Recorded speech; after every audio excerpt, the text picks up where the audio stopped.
오늘은 신약의 시작은 어디인가 라는 주제로 먼저 시작을 할 텐데요. 이렇게 하는 이유가 있습니다.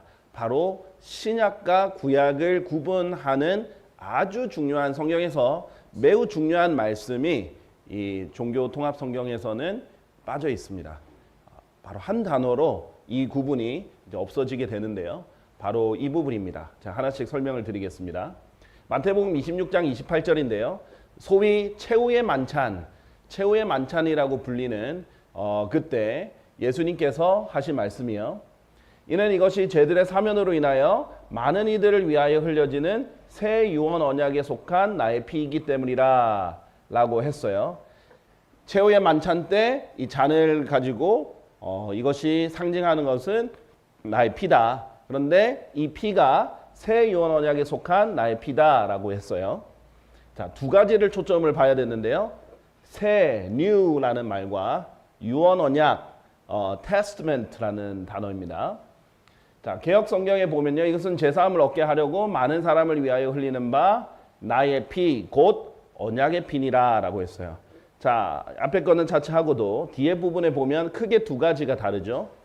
먼저 새, new라는 말이 없습니다. 자, 그 다음에 testament가 아니라 covenant죠.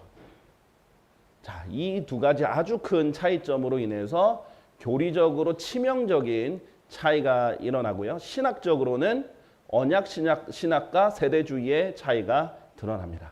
자, 어마어마한 차이인데 하나씩 설명을 드릴 텐데요. 그 전에 이 차이가 킹제임스 성경, 종교개혁 성경인 킹제임스 성경과 종교통합 성경인 가톨릭이죠. 에큐메니카를 주도하는, 종교통합을 주도하는 가톨릭 성경의 차이일 뿐만 아니라 당연히 다른 종교통합 성경과 종교개혁 성경에도 차이가 납니다.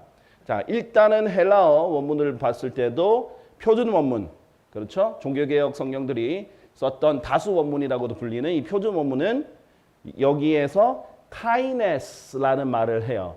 디아데케스가 유언 언약이라는 뜻이고요. 카이네스라는 말을 쓰는데 이게 new라는 뜻입니다. 카이노스의 변형이죠. 자, 그 다음에 여기서는 카이네스가 없어요. new가 빠졌죠. 그리고 디아데케를 테스트먼트로 해야 되는데 커버넌트로 번역을 했습니다. 자, 이것이 웨스코트 호르트의 원문의 차이입니다. 말씀드렸다시피 웨스코트 호르트는 친가톨릭 계열의 사람으로서 참고했던 원문 사본들도 다 바티칸 사본이라든지 신의 사본이라든지 이 알렉산드리아 계열, 바티칸 계열의 사본으로 이렇게 짜집기를 한 거죠. 자, 당연히 종교개혁 성경들인 이태리어 조반니 디오다티 성경도 여기에서 보면은 누오보 바토라고 되어 있습니다. 이 누오보라는 게 new라는 뜻이고요. 바토가 testament라는 뜻입니다. 독일어 루터 성경 누엔 테스타멘트, 테스타멘트는 그대로죠. 누엔 이게 새라는 뜻이고 new라는 뜻이고요. 그 다음에 레이나 발레라 스페인의 성경도 누오보 박도 해가지고 여기서 새 유언 언약 그대로 돼 있죠. 그런데 지금 현대에 쏟아지고 있는 가톨릭, 바티칸, 에큐메니칼 종교통합 성경들은 이 새가 다 빠져 있고 커버넌트로 테스트먼트가 아니라 유언 언약이 아니라 커버넌트 언약으로 돼 있어요. 그리고 안타깝게도 개역 성경은 테스트먼트랑 커버넌트의 차이가 없어요. 둘 다 그냥 언약이라고만 했습니다. 이것도 치명적인 차이인데 이 부분을 좀 설명을 드리도록 하겠습니다. 일단 테스트먼트랑 커버넌트의 차이를 먼저 중요하게 이제 말씀을 드릴게요. 제가 말씀드렸죠. 언약 신약과 세대주의를 나누는 이 뉴 테스트먼트라는 단어, 새 유언 언약이라는 단어가 너무 중요한 건데요. 언약 신학은요, 주로 이제 장로교 쪽이나 아니면은 이제 가톨릭 쪽에서 언약 신학을 많이 하죠. 왜냐하면은 개신교는 제가 말씀드렸죠. 뿌리가 로마 가톨릭이에요. 그래서 신학을 배울 때 감리교도 마찬가지고 장로교도 마찬가지인데 신학을 배울 때 자기들의 뿌리가 로마 가톨릭이라고 보고 어떻게 얘기를 하냐면 어거스틴부터 시작해가지고 쭉 이렇게 거슬러 올라옵니다. 그러면서 마지막에 잘못해서는 아닌 거다라고 보기 때문에 이 언약 신약 관점에서 대체 신학 관점에서 동의를 이루는 부분들이 있어요. 자, 그러면 어떻게 되느냐? 언약 신약을 하게 되면 모든 시대에 있는 사람들은 다 예수님을 믿고 구원을 받았다. 같은 언약이다. 쉽게 이렇게 보는 거예요. 자, 그러면 어떻게 됐냐? 구약 시대 예수님이 나타나지도 않았는데 구약 시대에 있는 사람도 예수님을 미리 보고 구원받고 신약 시대에 있는 사람은 예수님 뒤로 보고 구원받았다. 라는 말을 만들어내는 거예요. 자, 그리고 똑같이 같은 언약으로 구원받았다. 이렇게 생각을 합니다. 자, 그런데 세대주의는 뭐예요? 말 그대로 성경은 나누어서 공부하라라고 하셨잖아요. 그래서 나누는 거예요. 구약이랑 신약은 달라요. 사실은 모든 성경은 세대주의입니다. 구약, 신약 나눠져 있잖아요. 그렇죠? 그래서 나누어 보는 거예요. 구약이랑 신약은 다르다 이거예요. 그 언약도 다른 거예요. 그리고 그거는 그냥 일반 말로 하는 언약이 아니라 피로 맺은 언약으로서 유언 언약이다. 이 차이를 둡니다. 자, 예를 들면요. 성경의 언약은요. 성경의 유언 언약은 두 개밖에 없어요. 우리가 흔히 구약, 신약으로 줄여서 부르지만 옛 유언 언약과 새 유언 언약이 있는데 그게 바로 율법 때, 모세 때 동물의 피로 맺었던 유언 언약. 피, 죽음, 유언 이것과 관련이 있는 거고요. 그 다음에 신약 때는 예수님의 피로 맺은 새 유언 언약이 있습니다. 두 개밖에 없어요. 그런데 성경의 언약은 엄청나게 많습니다. 언약은 말로 맺는 약속이거든요. 하나님께서 다윗에게도 언약을 주셨고 아브라함에게도 언약을 주셨고 노아에게도 언약을 주셨고 아담에게도 언약을 주셨고 이 언약은 많이 있습니다. 7여 개가 넘죠. 자, 그렇기 때문에 이 피를 기점으로 구약과 신약이 나뉘는 거예요. 피가 달라지는 거예요. 구약의 동물의 피와 예수님의 신약의 예수님의 피는 완전히 다릅니다. 이 기점으로 세대주의가 나눠집니다. 같은 언약이 아니다 이거예요. 대상도 달라지고 언약도 달라지는 겁니다. 근데 이제 언약 신약은 이걸 같이 통합해서 보는 거죠. 자, 여기를 한번 보시겠습니다. 히브리서 9장 15절 18절을 보면 그런즉 이런 까닭에 그분께서는 예수님께서는 새 유언 언약의 중재자로 계시니 첫 유언 언약 하에 보세요. 첫 유언 언약 이게 이제 옛 유언 언약이죠. 하에 있던 불법들의 구속을 위하여 죽으심으로써 구약 아래에 있던 그런 불법들의 구속을 위해 죽으셨다. 부르심을 받은 자들이 영존하는 유산의 약속을 받게 하려 하심이라. 구약 때 이루어졌던 죄를 제거를 못했거든요. 덮기만 했거든요. 그런 것들 다 제거해 주시려고 죽으셨고 이는 유언 언약이 있는 곳에는 이 테스트멘트 유언 언약이 있는 곳에는 반드시 있어야 되는 게 있는데 그 유언자의 죽음 또한 필수적으로 있어야 하기 때문이라. 반드시 누군가 죽어야 됩니다. 죽어서 피로 맺는 언약이에요. 이는 유언 언약은 사람들이 죽은 뒤에야 효력이 있기 때문이라. 그래서 영어로 테스트멘트 하면요. 사람이 죽을 때 남기는 유언으로서의 약속을 말해요. 그게 유언 언약입니다. 자, 그 다음에 그렇지 않다면 그것은 그 유언자가 테스테이tor, 사람이죠. 그 유언자가 살아있는 동안에는 전혀 영향이 없느니라. 그 때문에 첫 유언 언약 또한 피 없이 봉헌되지 아니하니라. 피가 중요한 거죠. 그래서 커버넌트, 말로 그냥 맺는 커버넌트과 테스트먼트는 큰 차이가 있습니다. 그리고 그 피로 맺는 유언 언약은 두 개밖에 없다는 거죠. 자, 그런 면에서 하나님께서 예수님의 피가 기점으로 신약이 진짜 시작됐다라는 거예요. 신약 성경책은 마태복음부터 시작됐어요. 왜냐하면 마태복음 27장에 가서 예수님이 십자가에 달려 죽으시니까. 그렇죠? 마가복음 15장에서 누가복음 23장에서 예수님이 죽으시니까 책은 신약 책으로 포함이 돼 있지만 정확하게 엄밀하게 그 책에서 어디에서 신약이 시작되는가? 예수님이 피를 흘리셨을 때부터. 그때부터 신약이 시작이 되는 거라는 거죠. 자, 그래서 이 새라는 것이 매우 중요합니다. 이 새가 없으면 어떻게 되냐면요. 그냥 예수님이 흘리신 피는 그냥 똑같은 언약의 피예요. 새로운 피가 아니에요. 그냥 언약의 피예요. 왜냐하면 구약에도 언약이 있었잖아요. 그냥 언약의 피예요. 그런데 예수님이 말하는 건 이전 거랑 다르다. 나누시고 새 것이다. 라고 말을 하시는 겁니다. 자, 구약을 보세요. 구약의 믿음과 신약의 믿음은 큰 차이가 있고 구약의 의와 신약의 의는 큰 차이가 있습니다. 자, 에스겔서 18장 20절 22절 보면요. 죄를 짓는 그 혼 보세요. 그냥 몸이 아니죠. 혼. 그 혼이 그것이 죽으리라. 죄를 지으면 죽는다. 하나님께서 죄의 대가는 사망이요 이렇게 하셨단 말이에요. 아들이 아버지의 죄악을 짊어지지 아니할 것이요 아버지가 아들의 죄악을 짊어지지도 아니하리라. 이게 부모 때문에 대신 징벌을 받거나 형벌을 받는 것도 아니다. 이거죠. 자식 때문에 부모가 대신 징벌을 받는 게 아니라 하나님의 심판은 그래요. 아버지가 잘못했다고 자식이 지옥 가지 않아요. 자식이 잘못했다고 아버지가 지옥 가는 게 아니라는 거죠. 의로운 자의 의가 잘 유념해 보세요. 구약 때는 의로운 자가 있습니다. 의로운 자는 자기 의가 있어요. 의로운 자의 의가 있어요. 의가 그의 위에 있을 것이요 사악한 자의 사악함이 그의 위에 있으리라. 그러나 만일 사악한 자가 자신이 저지른 자신의 모든 죄들에서 돌이키고 나의 규례들을 모두 지키며 합법적이 올바른 일을 행하는 경우 회개한 거죠. 그런 경우 그는 반드시 살리니 왜? 이 일을 행했기 때문에. 돌이켜서 행했으니까. 그는 죽지 아니하리라. 그가 저지른 그의 모든 불법들 그것들은 그에게 언급되지 아니하리라. 그는 자신이 행한 거예요. 행위죠. 자기 의 가운데서 살리라. 구약의 의는 무엇이냐? 구약의 의는 율법에서 이거 해라, 이거 해라, 이거 해라.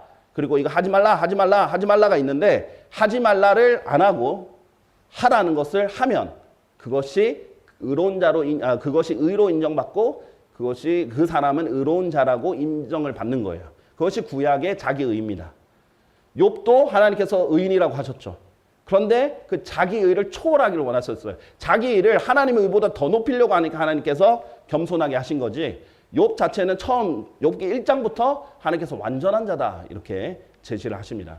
문제는 자기 의를 하나님의 의보다 더 높이려고 했던 게 문제지 욥이 선한 행위를 한 게 잘못된 게 아니에요. 그렇죠? 자, 노아, 다니엘, 욥을 구약의 의로운 자라고 얘기하시죠. 이것들이 노아의 세들이라 노아는 의인이었고 그리고 여기서 그리고 주께서 노아에게 이같이 말씀하셨느니라 너와 너의 온 집은 방주 안으로 들어오라. 이는 내가 이 세대 가운데서 내 앞에 의로운 것을 내가 보았기 때문이라. 노아는 의인이었다. 의로웠다.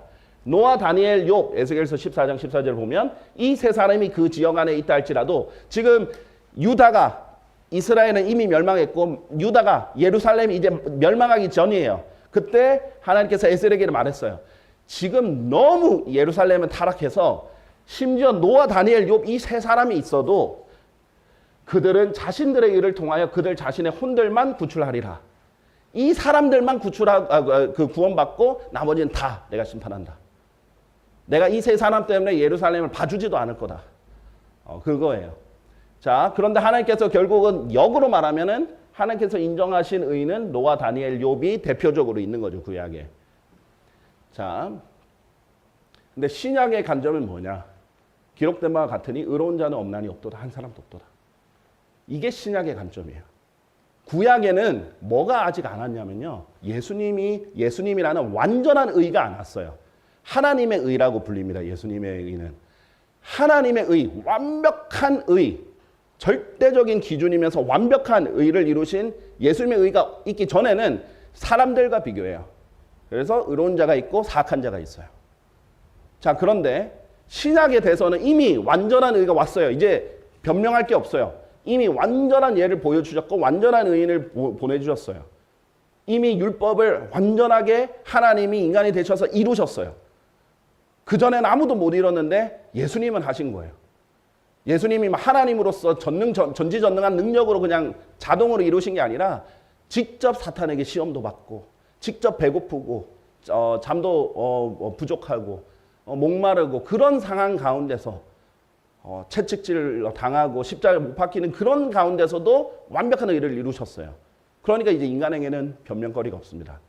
완전한 의가 있습니다. 그런 관점에서 의로운 자는 이제 없어요. 하나님의 완전한 기준에서는 아무도 못 미쳐요. 이는 모든 사람이 죄를 지었기 때문에 하나님의 영광에 이르지 못합니다. 자, 그래서 구약시대는 어땠어요? 의인이 어디로 갔어요? 바로 하늘나라에 가지 않고 낙원이라는 지하에 갔었죠. 그런데 바로 하늘나라에 갈 사람은 없다 이거예요. 예외적으로 하나님께서 이렇게 그 에녹을 올려준 그 예를 제외하고는 그렇게 하지 않는다 이거죠. 에녹과 엘리야를 제외하고는 그렇게 하지 않는다. 하나님께서는 모든 사람이 죄를 지었기 때문에 하나님 영광에 이르지 못하다가 이제 예수님이 오고 나서는 자기 모든 사람이 죄를 지었기 때문에 하나님 영광에 아무도 못 올라가요. 예수님을 통해서를 제외하면요. 그래서 예수님 통해서만 될 수 있는 거예요. 그게 이제 신약의 의론자고 신약의 의의 기준입니다. 자, 그래서 하나님의 의를 우리가 받아들여야 된다는 거예요. 우리가 이룰 수 있는 게 아니라 하나님의 의를 받아들이는 거. 그 개념으로 바뀌었습니다. 자, 구약의 믿음요, 자기 믿음으로 구하죠. 우리가 잘 아는 하박국 2장 4절인데요. 그러나 의인은 자기 믿음으로 말미암아 살리라. His faith. 자기 믿음이 있어요. 자기가 하나님의 율법을 가지고 자기 믿음을 가지고 자기가 실행을 하면 자기 믿음에 자기 의가 있습니다. 하지만 이제 예수님이 오고 나서는 그 믿음과 그 의는 하나님 앞에 너무 더러워요. 안 받아들여져요. 임시적으로 덮어주신 그 정도도 이제는 안 됩니다. 자, 그래서 로마서 1장 17절 보면요. 이 하박국 2장 4절 인용하는데 다 바뀌었어요. 의인은 믿음으로 말미암아 살리라. 자기 믿음이 아니라 믿음이에요. 이 믿음은 어떤 믿음이에요? 선물입니다. 자기가 행위로 얻는, 쟁취하는 그런 믿음이 아니에요. 그러면은 자기가 자랑할 게 있어요. 자랑할 게 전혀 없습니다. 에베소 2장 8절 이는 너희가 은혜로 구원받는 것은 믿음을 통한 것이기 때문이니 이는 너희 자신에게서 난 것이 아니요 그것은 하나님의 선물이다. 하나님이 주신 믿음으로 하나님의 의를 받아들여서 아무런 공로 없이 선물로 받는 구원이에요. 그게 이제 신약의 구원과 구약의 구원의 차이점입니다. 그래서 믿음은 들음에 의해서 온다라고 했죠. 들음은 하나님의 말씀에 의해서 오느니라. 어떤 말씀이냐? 믿음의 말씀이에요. 어떤 복음을 선포하는 그 믿음의 말씀을 들으면 믿음이 오는 겁니다. 하나님께서 그렇게 하게 해주셨어요. 그러니까 우리가 복음을 전하면 그거 복음을 믿을 수 있는 믿음을 선물로 주세요. 자, 그러면 자동으로 믿어지는가? 아니에요. 그 믿음이 선물로 주어졌어요. 그 다음에 해야 될 것은 자기가 너의 하나님께서 딱 주십니다. 입 안에 있으며 너의 마음속에 있다. 이 믿음의 말씀이 가까이 있게 해주십니다. 주세요. 그 다음에 우리의 역할은 내가 만일 너의 입으로 주 예수를 시인하고 하나님께서 그분을 죽은 자들로부터 살리신 것을 너의 마음속에 믿는다면 너는 구원을 받으리라. 내가 자유의지로 믿어야 돼요. 자, 이게 이제 신약의 믿음과 구약의 믿음의 차이입니다. 이게 새 유언 언약이라는 말로 싹 나눠지는 거예요. 근데 새라는 게 없다면 그냥 기존의 언약이 돼버리는 겁니다. 이것이 이제 엄청난 차이고 한 단어지만 의도적으로 가톨릭 계열 성경들은 다 뺐다. 그런데 종교개혁 성경들은 다 살아있다. 그거라는 겁니다. 자, 예수님께서 보세요. 예수님의 복음과 우리의 복음, 지금 바울 서신 이후에 우리가 전하는 복음과 같은지 보세요. 복음도 똑같은 복음만 있는 게 아니에요. 다 여러 가지 복음이 있습니다. 성경에는 10가지 복음이 있어요. 자, 예수님께서 이 12명을 파송하셨으며 그들의 명령함을 이같이 말씀하셨느니라. 예수님이 12명을 보내면서 예수님 살아계실 때 십자가 달리시기 전에 이렇게 말씀하셨어요. 너희는 이방인들의 길로 들어가지 말며 사마리인들의 어떤 도시로도 진입하지 말라. 오히려 그보다는 이스라엘의 집에 잃어버린 양들에게로 가라. 이방인이나 심지어 반쪽 이방인인 사마리아인에게도 가지 마라. 오직 잃어버린 이스라엘 집에 잃어버린 양들에게로 가라. 이렇게 얘기를 한 거예요. 자, 이게 십자가에 달리시기 전에 예수님께서 그러면서 이제 복음을 전하라라고 한 거예요. 그런데 이 내용도 달라요. 우리는 지금 주 예수 그리스도를 믿으라. 그래야만 너는 구원을 받을 것이라. 이렇게 하는데 여기서는 하늘의 왕국이 가까우니라 하면서 병든 자를 치유해 주죠. 이게 다른 복음입니다. 이걸 왕국 복음이라고 합니다. 예수님이 오셨을 때는 왕국이 곧 임할 수 있는 상황이었기 때문에 왕국 복음을 전하는 거예요. 이 부분은 이제 또 이제 뭐 신학원에서 저희가 자세히 배울 기회가 있을 거고요. 자, 그런데 예수님이 십자가에 달려 죽으시고 부활하시고 승천하시면서 뭐라고 말씀하셨느냐? 그러나 성령께서 너희에게 임하신 후에는 너희가 권능을 받으리라. 그리하면 너희가 예루살렘에서와 온 유대에서와 사마리아에서와 땅의 맨 끝부분에까지 모두 이르러 나에게 증인들이 되리라. 십자가 이전과 이후가 예수님 스스로가 같은 분이신데 다르죠. 메시지도 다릅니다. 대상도 달라요. 차이가 있다는 거예요. 이게 예수님 피의 기점으로 나눠지는 겁니다. 자, 그래서 갈라디아서 4장 4절에서 5절을 보면 예수님이 그래서 율법 아래에서 조성되셨다, 만들어지셨다라는 거예요. 왜냐하면 예수님의 육체는 태에서 만들어지셨잖아요. 그렇죠? 이는 근데 예수님의 본질인 말씀이라는 본질은 삼위일체의 한 분으로서 영원부터 계셨고요. 이는 율법 아래에 있던 자들을 구속하려 하시며 예수님의 오신 첫 번째 목적은 율법 아래에 있는 유대인들을 구속하러 오신 거예요. 자기 민족에게 오신 거예요. 자기 백성에게 오신 거예요. 그래서 유대인의 왕으로 오신 겁니다. 마태복음의 주제가 뭐예요? 마태복음이라는 책의 주제는 유대인의 왕으로 오신 예수예요. 그래서 다윗의 언약이 강조가 됩니다. 다윗의 자손이 강조가 되고요. 이것이 첫 번째 목적입니다. 그런데 어떻게 했어요? 유대인이 거부했어요. 유대인이 자기 왕을 자기들이 거부했어요. 그랬더니 대상이 이방인들에게로 확장이 됩니다. 자, 이런 이제 경륜의 변화도 있는 거죠. 그게 다 새 유언 언약과 옛 유언 언약의 차이입니다. 예수 그리스도께서는 로마서 15장 8절 바울이 이랬죠. 하나님의 진리를 위하여 할례자들을 섬기는 분이다라고 했어요. 자, 할례자 뭐예요? 유대인들을 말하는 겁니다. 왜냐하면 조상들에게 수많은 약속을 주셨잖아요. 유대인들에게 구약의 약속 덩어리잖아요. 그렇죠?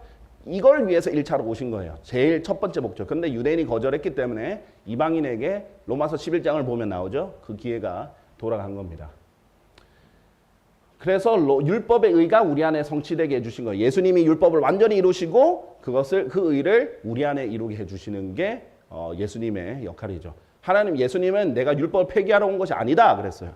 성취하러 오신 거예요. 그리고 율법의 저주, 율법을 안 지키면 저주를 받잖아요. 그 저주로부터 우리를 이제 구속해 주신 겁니다. 이제 우리가 율법에 얽매이지 않도록 이렇게 해주신 거죠. 이게 다 다른 겁니다. 그렇기 때문에 성경에는 10가지의 다른 복음이 있어요. 근데 복음이란 말만 나오면은 다 똑같은 거라고 섞어버리면 어떻게 해요? 안 나눠버리고 다른 복음을 전하게 됩니다. 그러면 누구든지 너희가 받아들여온 것 외에 어떤 다른 복음을 너에게 선포한다면 그는 저주를 받을지어다. 가라디아서 1장 9절에 했죠. 또 이 문맥에 보면 내가 전한 복음 말고는 다른 거 하지 마라. 바울이 전한 복음이 고린도전서 15장 1절에서 4절에 나오듯이 예수님께서 우리의 죄를 위해서 대신 십자가에 달려 죽으시고 장사되셨다가 성경 기록들대로 부활하신 그것을 말하는 거죠. 그래서 사도행전 16장 30절에서 31절에 바울에게 빌립보 간수가 이렇게 말을 합니다. 선생님들이요, 제가 구원받기 위하여 무엇을 해야만 하나이까? 라고 질문했어요. 구원을 위해서 질문한 거죠. 바울은 이렇게 대답합니다. 주 예수 그리스도를 믿으라. 그리하면 너는 구원을 받을 것이요. 너의 집도 그러하리라. 이렇게 했어요. 자, 이게 우리 지금 바울이 전하는 복음, 우리가 전하는 복음입니다. 네, 예수님께 이렇게 했습니다. 예수님이 아직 십자가 달리시기 전에 누군가 이렇게 물었어요. 선한 스승이요. 제가 영생을 얻으려면 저는 어떤 선한 일을 행해야 하나이까? 영생을 얻으려면 우리도 영생을 얻잖아요. 그렇죠? 요한복음 3장 16절에 보면 영생을 얻게 하려 하심이라 하잖아요. 자, 그런데 이 질문에 유대인이 질문했죠. 십자가 달리기 전이죠. 그랬더니 예수님이 이렇게 말씀하십니다. 너는 살해하지 말지니라. 너는 간음하지 말지니라. 너는 도둑질하지 말지니라. 너는 거짓 증언하지 말지니라. 너의 아버지와 너의 어머니를 공경하라. 쭉 얘기하십니다. 이게 뭐예요? 십계명 얘기하세요. 모세 율법을 얘기하면서 이거 해라. 무엇을 행해야 됩니까? 영생을 얻으려면 그걸 해라. 이게 구약의 구원입니다. 자기 믿음이에요. 자기 의예요. 자, 그런데 이걸 나누지 않고 마태복음 설교 엄청 많이 하거든요.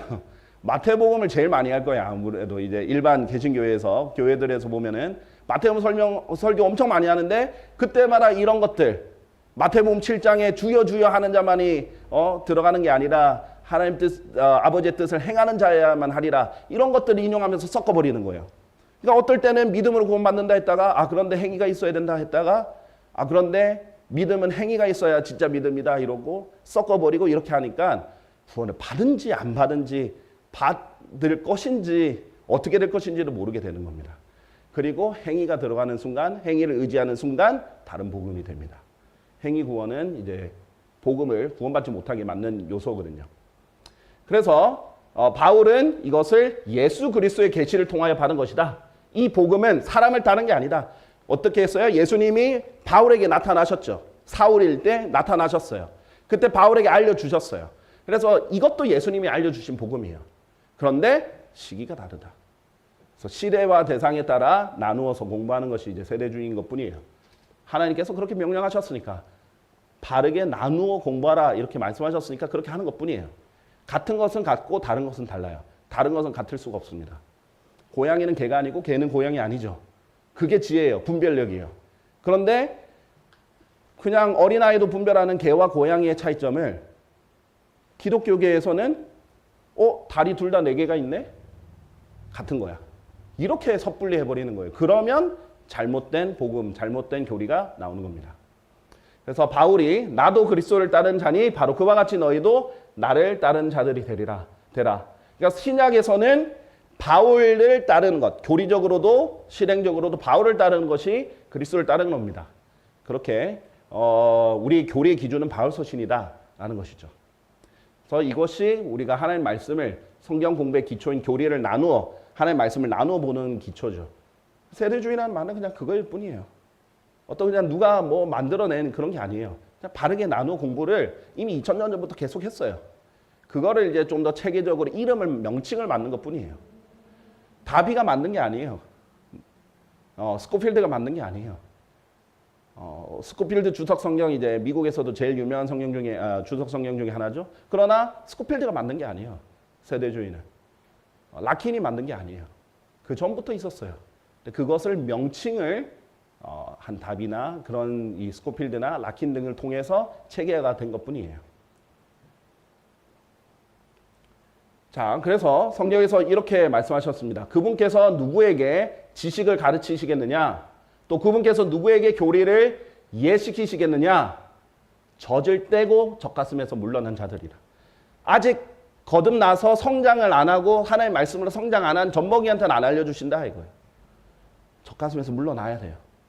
그리고 이는 반드시 규범 위에 규범이 있어야 되고 규범 위에 규범이 있어야 하며 어구 위에 어구가 있어야 하고 어구 위에 어구가 있어야 하며 하나님께서 일부러 반복하시는 겁니다. 여기에 조금 저기에 조금 있어야 하기 때문이라. 하나님께서 성경을 일부러 어떤 논문처럼 체계적으로 정리하신 게 아니라 여기 조금 저기 조금 여기 위에 저기 위에 해놓으신 거예요. 그래서 공부하라고. 공부해야만 알 수 있게 하신 거예요. 이것은 너희가 지친 자를 쉬게 할 수 있는 시민이라 또 이것은 활기차게 하는 것이니라 하셨도다. 그러나 주의 말씀이 그들 위에 임하셨으니 규범 위에 규범이 있고 규범 위에 규범이 있으며 어구 위에 어구가 있고 어구 위에 어구가 있으며 여기에 조금 저기에 조금 있었도다. 이는 그들이 가다가 뒤로 쓰러져서 부러지고 올무에 걸려 붙잡히게 하려 함이라. 자, 두 가지 목적이 있어요. 하나는 지친 자를 쉬게 해주고 활기차게 해줘요. 바른 것을 알게 되면 생동감이 있고 활기가 되고 바른 교리를 알고 하나님 뜻을 알면 그렇게 힘이 나죠. 그런데 바르게 공부 안 하면 하나님께서는 뒤로 쓰러져서 올무에 걸려 붙잡히게 하려는 거예요. 자, 예수님이 뭐라고 하셨냐면 나는 반성인데 하나님의 뜻을 행하려고 하고 순종하는 사람들에게는 든든한 반석이고 그 다음에 하나님의 명령에 불순종하는 자들에게는 내가 거치는 돌이다. 나에게 걸려 넘어질 거다. 라고 하셨어요. 자, 하나님께서 이렇게 성경을 훑어놓으시는 거는요. 성령님의 인도로 열심히 공부한 사람들이 선한 의도를 가지고 열심히 공부한 사람들이 바른 교리를 통해서 정립을 하기를 원하시는 거고 자기 욕심에 찬 사람은 아무거나 끼워 맞추다가 올무에 걸리게 하시는 겁니다. 하나님 무서운 책이에요. 성경이 살아있는 책입니다. 마음의 의도에 따라 다른 것을 줘요. 내가 교주가 되고 싶다. 교주가 될 수 있는 말씀을 줘요. 그 사람 파멸로 갑니다. 내가 정말 하나님 뜻을 알고 싶다. 그러면 하나님 뜻을 알 수 있는 구절을 줘요. 살아있는 유일한 책입니다. 그래서 사실 내가 성경을 읽기 전에 성경이 내 마음을 먼저 읽는 거예요. 하나님의 말씀은 살아있고 권능이 있어서 그냥 예리한 것뿐만 아니라 어떻게 해요? 마음의 생각들과 의도들을 분별하신다. 분별하는 자다라고 하시죠. 그래서 이 책을 다룰 때 두려운 마음으로 다뤄야 되는 겁니다. 자, 그리하여 그분께서 비유들로 많은 것들을 그들에게 가르치셨는데 그분의 교리로 그들에게 이같이 말씀하셨느니라. 예수님께서 비유들 얘기하실 때 이게 교리다라고 하셨어요. 그냥 동네 이야기, 이솝우화 같은 게 아니라는 거예요. 교리를 일부러 못 알아듣게 또는 쉽게 이해하도록 비유로 하신 거예요. 자, 너희에게는 이에 그분께서 이같이 말씀하셨느니라. 너희에게는 하나님의 왕국 신비를 알도록 그것이 주어지는도다. 그러나 다른 이들에게는 보세요. 똑같이 비유를 줬는데 다른 이들에게는 비유들로 주어졌느니라. 이는 그들이 보아도 보지 못하게 하려 하며 그들이 들어도 이해하지 못하게 하려 함이라. 더 잘 이해할 수 있도록 비유도 줬지만은 못 알아듣게 하려고 일부러 하신 거예요. 하나님은 다 모든 사람이 하나님을 사랑하지도 않고 정말 정직한 마음으로 공부하지도 않는데 다 알 수 있도록 진리를 근데 주신 게 아니에요. 성령님의 인도로 알 수 있는 사람들만 알게 하고 나머지는 모르게 해놓으신 그런 분입니다. 그래서 베드로서 3장 16절에 바울 서신에 대해서 이렇게 말합니다. 그의 모든 서신들에 있는 것과 같으니 그가 이제 바울이거든요. 그래서 베드로가 바울에 대해서 바울 서신에 대해서 얘기합니다. 그 안에서 이런 것들에 관하여 말하였느니라. 그의 서신들에는 이해되기 힘든 것들이 일부 있는데 배우지 못하고 불안정한 자들이 다른 성경 기록들을 왜곡한 것 같이 그들이 그의 서신들도 왜곡하여 그들 자신의 멸망에 이르느니라. 자, 자기가 모르면 멈춰야 돼요. 기도해야 돼요. 열심히 찾아야 돼요. 함부로 끼워 맞추면 안 돼요. 그런데 배우지도 못하고 불안정한 자들이 그냥 왜곡해가 다른 성경들처럼 왜곡하면은 멸망에 이른다 이거예요. 자, 이것이 이제 성경 공부를 올바로 나누어서 해야 되는 이유다 이거죠. 다 짬뽕을 해버리면 안 된다라는 것입니다. 자, 그래서 이는 너희 가운데 이단들도 있어야만 하기 때문이니 검증된 자들이 너희 가운데서 명백하게 나타나게 되도록 하려 합니다. 하나님께서 그래서 비교를 하시도록 나눠줍니다. 이단들과 이단 교리들과 또 바른 교리를 전하는 사람을 검증되게 하시는 거예요. 그래서 알 수 있게 나타내게 하려고 비교를 하시는 겁니다. 하나님께서 비교를 많이 하시죠. 영어로 as, like, 성경에서 뭐뭐처럼 뭐뭐와 같이 비유하시면서 비교를 하십니다. 대조도 하시고 성경을 배우는 방법이죠. 자, 그래서 아까 말씀하셨다시피 믿는 자에게는 보배로운 최고 모퉁이 돌인데 보배로우시나 불순종하는 자들에게는 건축자들이 배척한 돌이다. 바로 그 돌이 모퉁이의 머릿돌이 되는데 원래 불순종하여 말씀에 걸려 넘어지는 자들에게는 곧 걸려 넘어지게 하는 돌이요 실족하게 하는 반석이 되시는도다. 말씀에 불순종하면 그렇게 된다라는 겁니다. 자, 그래서 이 성경을 공부할 때는요. 시기를 잘 나누고 대상을 나누는 게 중요하다는 게 이 구절에서 나오는 거예요. 혼들의 구원에 관하여 예언자들이 구약의 예언자들이 부지런히 조사하고 찾아봤어요. 자기들이 하나님께서 예언하라 해서 예언했는데 그래도 이게 무슨 내용인지 잘 몰라요. 그래서 부지런히 조사하고 찾아보는 거예요. 그 사람들도 계속 성경 공부하는 거예요. 그들은 다니엘도 그렇잖아요. 예레미야서 있다가 깨달았다라고 하잖아요. 이해했다라는 거잖아요. 이제 70년이 끝나면 되도록 하겠구나. 이해했다라는 거죠. 예레미야 공부를 하다가 그들은 너희에게 임할 은혜에 관하여 예언하였으며 구약 성도들은 아직 자기에게 임하지는 않았어요. 이 은혜가. 우리가 은혜의 복음이라고 하죠. 하나님의 은혜의 복음이라고 합니다. 자, 그런데 아직 구약에는 임하지 않은 은혜예요. 그런데 예언은 했어요. 계속. 메시아가 오셔서 이렇게 할 거다라고 예언은 했어요. 근데 그리스도의 영께서 성령님, 하나님의 영이 예언을 하게 하셨잖아요. 근데 그 영을 그리스도의 영이라고 합니다. 그게 삼위일체의 또 다른 증거죠. 미리부터 그리스도의 순환들과 보세요. 예수님이 순환 당하시고 또 뒤따를 영광을 증언하셨어요. 그런데 보세요. 초림 때는 예수님 순환만 당하셨어요. 재림 때는 영광을 받으러 오십니다. 이걸 초림과 재림을 왔다 갔다 얘기를 하시는 거예요. 일부러 하나님께서 그렇게 섞어서 얘기한다는 거예요. 한 구절에 초림, 재림 얘기했다가 재림, 초림 얘기했다가 일부러 그렇게 하신다는 거예요. 그들 안에 있던 그 영께서 무엇을 또 어떤 범죄의 시기를 알려주셨는지 찾아보았느니라. 이게 무엇인가? 그래서 성경 공부할 때는 누가 누구에게 무엇을 말했고 어느 시기에 어느 시대에 해당되는 말씀을 했느냐 이것을 나눠보는 게 중요한 거예요. 자, 성경에는 도둑질한 물이 달다라는 말도 있어요. 근데 그거는 하나님이 우리에게 하신 말이 아니라 음녀가 어리석은 자들에게 하는 말이에요. 누가 누구에게 무엇을 말했는지를 알아야 되고 어느 시대에 적용되는지도 알아야 되는 거죠. 그들에게 계시된 것은 그들 자신들을 위해서가 아니라 구약의 예언자들을 위해서 된 게 아니에요. 계시는 그들에게 대해서 미리 알렸지만 우리를 위해서, 신약에 있는 우리를 위해서 그들이 그것들을 섬겼다는 것이라. 그것들을 하늘로부터 아래로 보내심을 받은 성령님과 더불어 너희에게 복음을 선포한 자들에 의하여 이제 너희에게 전해진 것이며 천사들도 들여다보고자 열망하는 것이다. 이 복음은 천사들도 보고 싶어하는 거예요. 근데 이것은 구약에는 없었다라는 거잖아요. 그런데 언약 신약은 있었다라는 거예요. 아니에요. 예표이고 그림일 뿐이에요.